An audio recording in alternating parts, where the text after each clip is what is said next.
Michel Marie nous a rejoint. Je vais vous raconter une histoire qui m'a énormément touché. C'est l'histoire de Yves, un homme de 78 ans qui, depuis 19 mois, dort dans une voiture. Victime d'une terrible injustice, il a été expulsé de sa propre maison par son propre fils alors qu'il l'hébergeait gracieusement.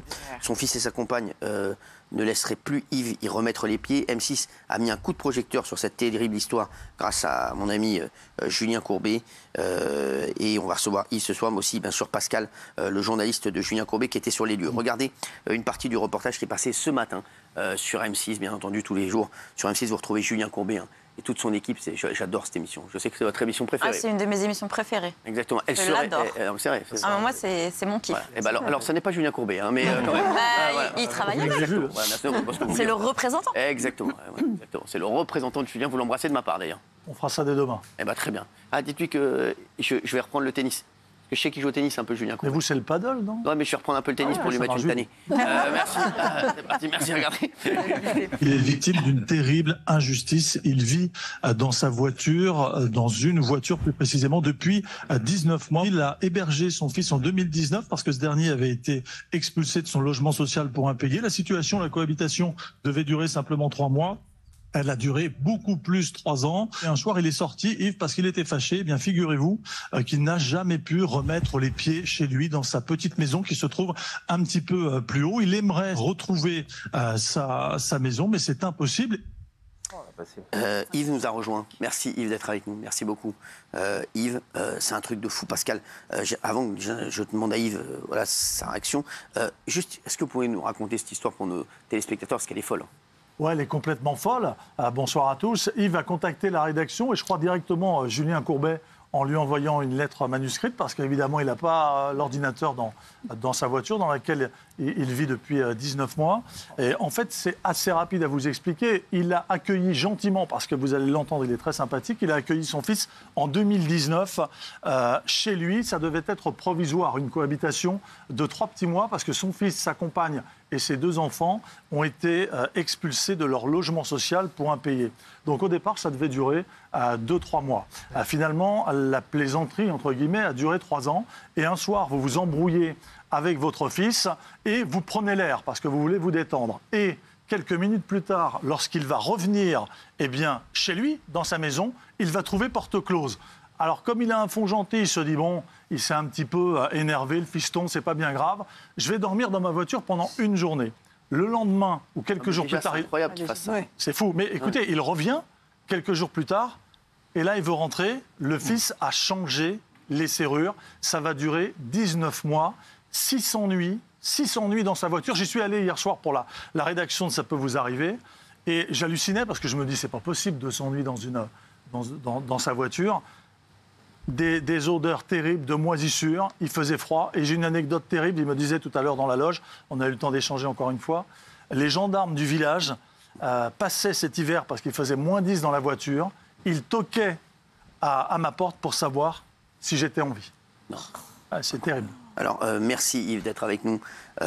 Mais je ne comprends pas, votre fils, il vient de le dire, donc c'était quoi la dispute avec votre fils pour que ça prenne des proportions énormes comme ça? Badal, parce que il voulait tout diriger, et puis moi je dis non, t'es chez moi, c'est tout. Hein. Tu t'as pas, parce qu'au début quand ils sont arrivés, il n'avait pas de travail. Donc j'ai nourri pendant un certain temps en tout, il y avait quand même 6 personnes à la maison. 6 personnes à la maison, ouais. Je peux vous dire que... Hein, non, mais au début, vous voulez faire plaisir oui, pour rendre service, c'est tout. Mais comment un fils, excusez-moi, comment un fils... mais pour moi, c'est plus mon fils. Hein. Bah oui, mais il n'existe plus. Franchement, mais vous aviez de bons rapports avec lui avant? Avant, j'étais moyen. Mais bon, vous l'avez quand même accueilli chez vous, parce qu'il vous a fait de la peine. Ah oui, parce que moi, c'est pour les enfants que je l'ai pris. Hein. Bien sûr. Parce que les enfants, il y avait la science qui était là, qui dit si vous ne les prenez pas, moi je les emmène. Et quand vous le voyez sortir, vous ne l'interpellez pas, il sort bien de chez lui. Parfois, il sort bien de chez vous. De chez lui. Ah, mais il ne me cause pas. Hein. De chez vous. Il ne me cause pas. Hein. Quand il passe, il vous parle même pas. Ah non, il ne me cause pas, il m'ignore totalement. Hein. Aussi bien lui qu'elle. Et sa compagne aussi. Ah, c'est pareil, c'est encore pire. C'est quoi ces gens? Et les enfants, ils ont quel âge? Les enfants, il y a ma petite fille qui a 20 ans et l'autre, il a 17 ans. D'accord, mais et eux, vous les voyez quand même, ils sont... Et il y en avait un troisième, mais l'autre, on l'a retiré. Ah ouais. Mais et les petits-enfants, ils disent quoi? Ah bah ma petite fille, elle se dispute souvent avec son père. Hein. Ah oui. Elle lui dit quoi? Elle lui dit c'est quoi? Parce que dernièrement, il y a eu encore une affaire il lui a dit si tu continues à m'emmerder, c'est ce qu'il doit le dire, je te fous dehors. Elle lui dit attention, je ne suis pas chez toi, je suis chez mon grand-père. Alors regardez les images que Pascal a faites des conditions de vie d'Yves dans sa voiture. Regardez, c'est déplorable, regardez, c'est ça.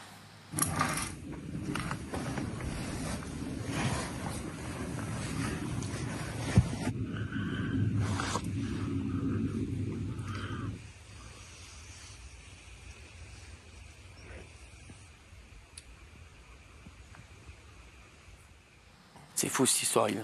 Alors Yves, ça dure depuis énormément de temps. Ah oui, 19 mois. Et je comprends, vous ne pouvez rien faire. Ah, moi, j'ai fait tout ce que j'ai pu faire, mais j'ai cru au procureur, j'ai cru à la préfète, et puis il y a que la préfète qui m'a répondu en me donnant un foyer. J'ai dit, je ne veux pas de foyer, puisque si quelqu'un qui va partir de la maison, c'est à mes enfants de partir. C'est chez vous, propriétaire. Chez vous, vous êtes propriétaire de la maison. Oui. Mais je ne comprends pas. Comment ça se fait? C'est un truc de fou. Encore une fois, on marche sur la Parce tête. que les lois sont mal faites, parce que la loi à l'heure actuelle qui sont sorties, c'est mon fils, il ne squatte pas la maison. Ah, comme c'est votre fils, il ne squatte pas la maison. Ah bah non, et voilà, et voilà. Ça. Bah oui, Non, mais c'est squatte pas la incroyable. maison. Avec la nouvelle loi qu'ils ont fait, c'est de la famille, ça compte pas. Non, mais je vous jure, mais vous savez que on devient fou ici. Hein. On devient fou. Après, bon, c'est rare quand même qu'un fils ait un tel comportement. Aussi, hein, Yvain, c'est un truc de fou. Je ne sais pas. Mais votre fils, il vous dit quoi? Il va pas être. Oh bah, ce matin, il m'a encore. Il me dit tu te rends compte un peu ce que tu fais, machin? Il dit oh, ça va. Depuis le temps que ça dure, c'est parti maintenant, on n'en parle plus. T'engueule en plus. Ah, il vous reproche. Ah oui, bah, bien sûr. Bah, il est sorti avec une barre de fer. C'est un homme. J'ai demandé à... Accueilli avec une barre de fer ce matin. Alors, Pascal a filmé aussi des images des molosses se battant dans le jardin de la maison, parce qu'il y a énormément de chiens dans la maison. C'est ça le problème, en fait. Ah ouais. Il y en a 20. C'est ça, il y a une vingtaine de chiens, Oui. des staffs américains et des bergers malinois. Qu'est-ce qu'il en fait? Un élevage? Alors, au départ, il devait être 3 ou 4. Oui. Et Bon, bah, voilà, ça s'est reproduit avec. C'est ils normal quand on se seront s'occupe produits de pas des manière chiens. illégale. Et théoriquement, ce matin, j'étais avec la brigade de protection animale.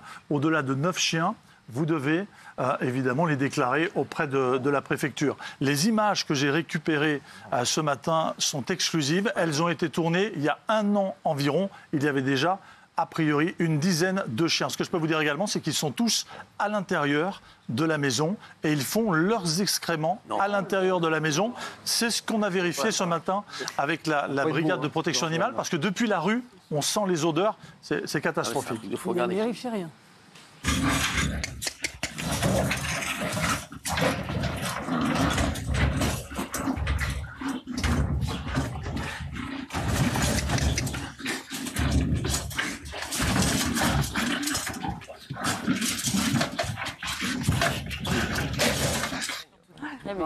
Ouais, il saigne. Vous avez flouté, moi j'ai vu les images. Parce qu'il y a du sang. Parce qu'il y a du sang. Et moi je vous ai envoyé les images non floutées, c'est terrible, on ne peut pas regarder plus de 10 secondes. C'est fou. Alors Yves, là aujourd'hui, c'est que vous faites quoi alors aujourd'hui? C'est quoi la solution? La solution, j'espère qu'on va en trouver une. Maintenant, je ne sais pas. Hein. Vous n'avez aucune solution juridique en tout cas? Ah bah non, hein. La preuve. Même le procureur m'a même pas répondu. Oui. Il a une secrétaire, hein. Il peut se faire répondre par une secrétaire quand même.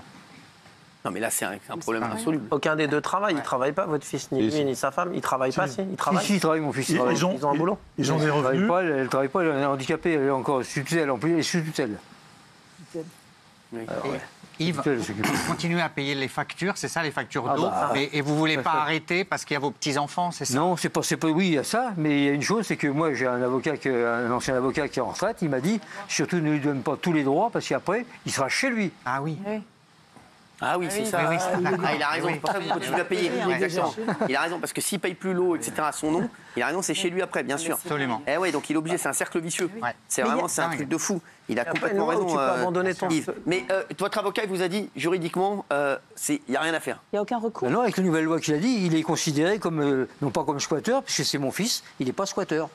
Mais même s'il a changé les serrures et qui vous empêche de rentrer? Oui, il a même mis des caméras, il a même mis un code pour rentrer dans la maison maintenant. Bah, pourquoi pas? Bah, pourquoi pas?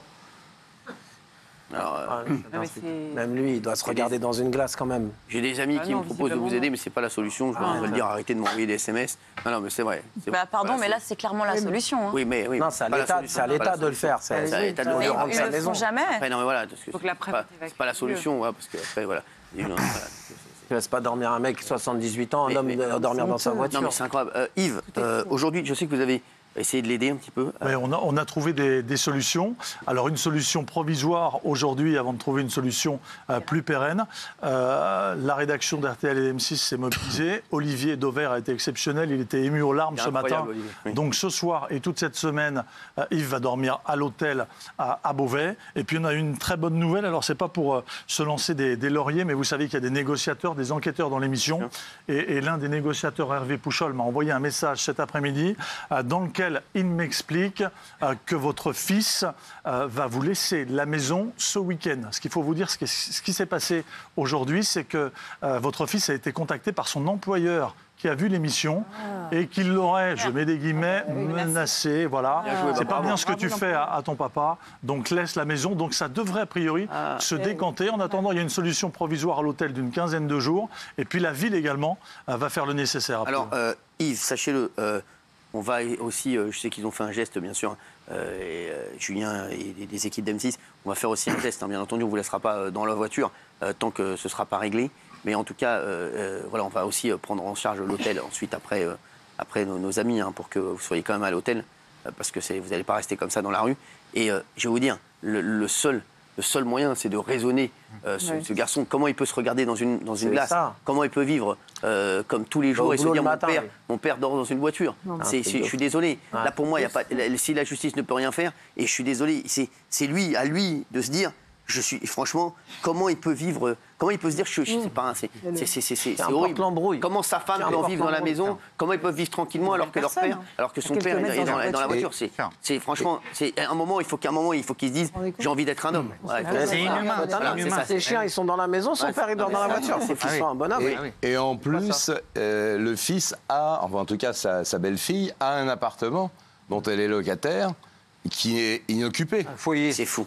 Donc on est vraiment là dans une histoire...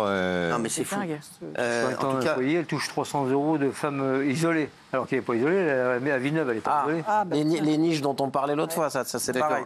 Yves, en tout cas, si la tutelle, elle contrôlait, elle s'en rendait compte, c'est tout. La bonne nouvelle, c'est l'employeur qui a été très bon. Bravo, qui a été très bon, l'employeur qui a vu ça, et grâce à vous encore, et grâce à Julien, et grâce à la mission, vous avez pu faire bouger les choses. Oui, tout à fait. Si je peux rajouter, Cyril, Julien et RTL M6 ont lancé une cagnotte sur le pot commun. Donc ça commence à arriver. Ça s'appelle Soutien à Yves. Et le pot commun, on peut les remercier, renonce à ses commissions. Donc tout ira pour Yves et il s'agit de refaire la maison. Si vous allez, si vous pouvez... Si vous voulez aider Yves également chez vous, parce qu'il y a beaucoup de gens qui me disent on veut aider Yves, et nous on va s'occuper de l'hôtel aussi. Yves avec nos amis d'M6 et d'RTL, on va se coordonner avec mon Julien, je l'appellerai ce week-end. Pour nettoyer la maison. Merci, et Yves, vous nous tenez au courant, et vous aussi vous nous tenez au courant, et on espère vraiment que ça va s'arranger. Mais vous avez raison, la pression de l'employeur peut être très très bénéfique, et vraiment bravo à ce monsieur, parce que lui au moins c'est un homme, lui au moins il a du cœur, parce que c'est inadmissible ce qu'a fait votre fils. Merci Yves d'avoir été avec nous. Est-ce que vous avez un dernier mot à nous dire? Merci à tout le monde. Surtout. On espère que ça va s'arranger. Mais en tout cas, vous avez bien fait de faire bouger les choses et de contacter les équipes de Julien Courbet, Ça peut vous arriver, et d'RTL et d'M6. Et nous aussi également. Comme ça, au moins, on va essayer de faire bouger les choses. Merci Yves d'avoir été avec nous. Allez, gardez le moral. Je sens que ça va s'arranger. Vous allez voir, je suis sûr. Déjà, Pascal nous a annoncé des très bonnes nouvelles. Merci.